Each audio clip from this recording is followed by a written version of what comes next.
Hello and welcome to another episode of Journeys. Today we have another incredible guest. I start every one like that. I don't know how else to start them. But he is the co-creator of Trick Boom. Now, I had the absolute pleasure of going along to Noel's stand Trick Boom during Blackpool this year. And some of the creations, I mean, you guys are going to know Mini Book Pro anyway. I think it was one of the best received tricks of last year. Everyone loved it. It's phenomenal. This is Mr. Noel Qualter. Hello. Nice to see you, Noel. Nice to see you as well. He's another one who Pete literally just dragged in here. So I'll be honest, I was just going for an ice cream and then suddenly I'm in here and there's a camera crew around me. So you don't know what any of this is about, Nothing. which is exciting. So this is basically a mini journey through your life in Korea. Therapy, literally. So we've got 4 questions for you. Okay. The first one being, there was a decision in your life at one point to go from a normal everyday job or whatever you were doing when you were younger to being a professional. Mm-hmm. What was the process of becoming a professional? So what was the motivation in your life to make that leap at that point? It's a good question. So I had lots of bits of jobs, each one of them sort of 6 months, absolute madness. So I did several of those things. And I ended up in a job that was close to being a proper job. Not really. I was working for a fruit machine company, and they nearly went bankrupt because of me. But we'll get to that in a minute. I was working for a fruit machine company as a sales coordinator. That sounds like a thing. Yeah, mm-hmm. I was doing something, and they had to make a load of redundancies, and I was the most recent in. And even though I was starting to get the hang of it, I was made redundant, and I got slap bang into magic in the late 90s. And a mate of mine called Rob James, who had become a professional magician, and he was not much further ahead from me, probably a year and a half maybe, and he started to do some bits and pieces. And I thought, you know what, he's making a go of it. They gave me a little bit of money, it's redundancy money. And I thought, I'll give this a go, like a soft go, and I'll still keep looking for jobs. Mm-hmm. Because I've been made redundant. I think they gave me £2,000, so certainly not retiring money. Mm-hmm. And I thought I'll put a bit of money into a website, and I was young or close to youngish, and I was like, you know what, all of these people are like old boys. I will be this fresh face of close-up magic. Mm-hmm. Built a website and carried on looking for jobs, just try and keep my mum and dad happy, really. But I don't think I tried massively hard. And then in the first 2 years, I may have done 2 gigs. So, I mean, I was technically a professional magician because I had nothing else going on, but I was also living at home, so I didn't have to worry too much. And then I started to get the hang of SEO and all those other dirty sort of awful things. And then gigs started to come in, and it all started to work itself out. So probably from 2001 I started doing gigs. In 2003 I started making money. Wow. It's all relative, but yeah. So technically it was the first. I'll give you a speed round on the jobs I had before.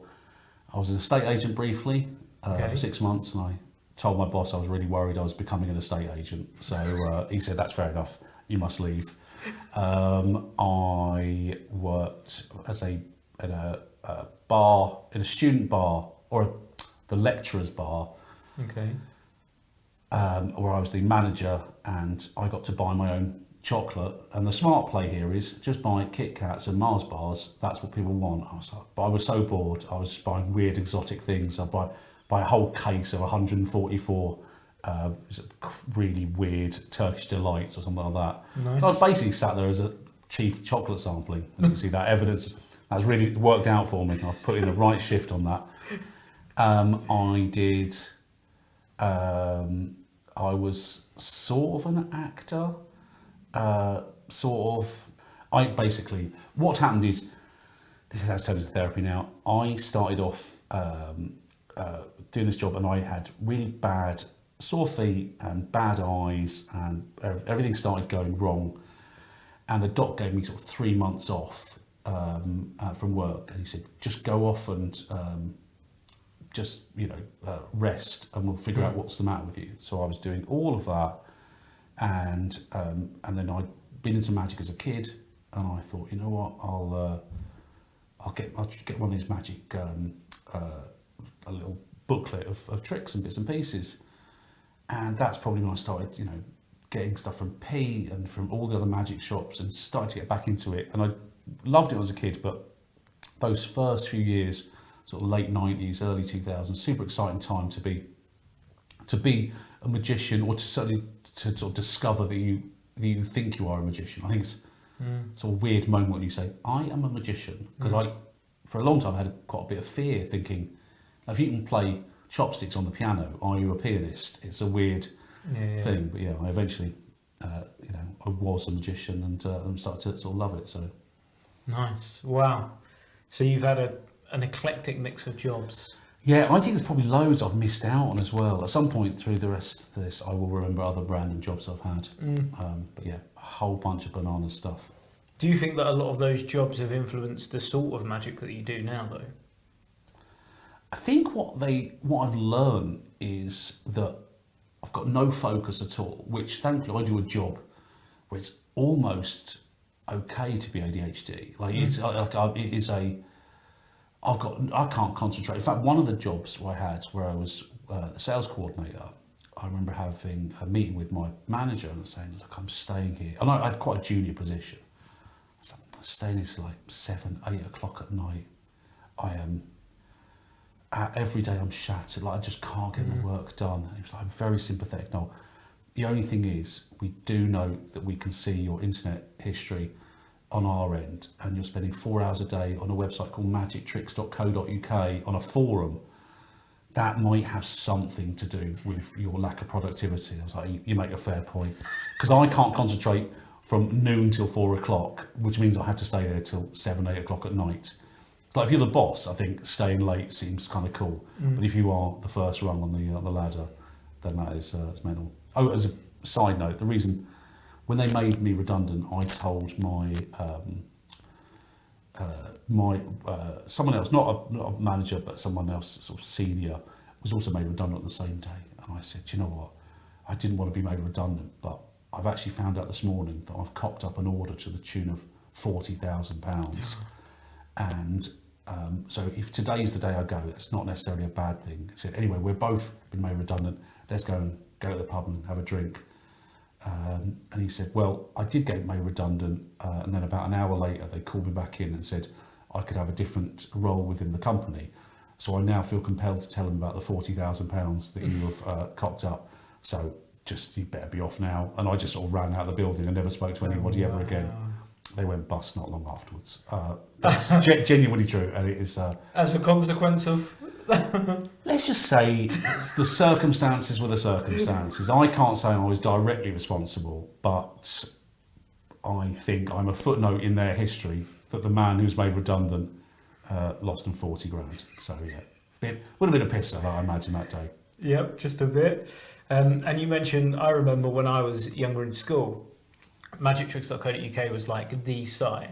That's where all the cool kids were. Yeah. There was that little tagline though that's like burnt into my brain, which is like magictricks.co.uk, the UK's leading online magic trick shop. Yeah. And it was on every video all the time. No, they were absolutely massive, and it's weird because is it still going? I don't think it is. But but certainly the forum side of it was huge, and to have, like, now any magic shop or any business would go, what, we've got several thousand people who are committed and interested in our product, who are looking at it every single day.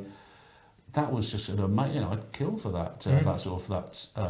Even if, obviously I imagine it cost quite a lot with hosting and all the other stuff, but to have thousands of people interested is great.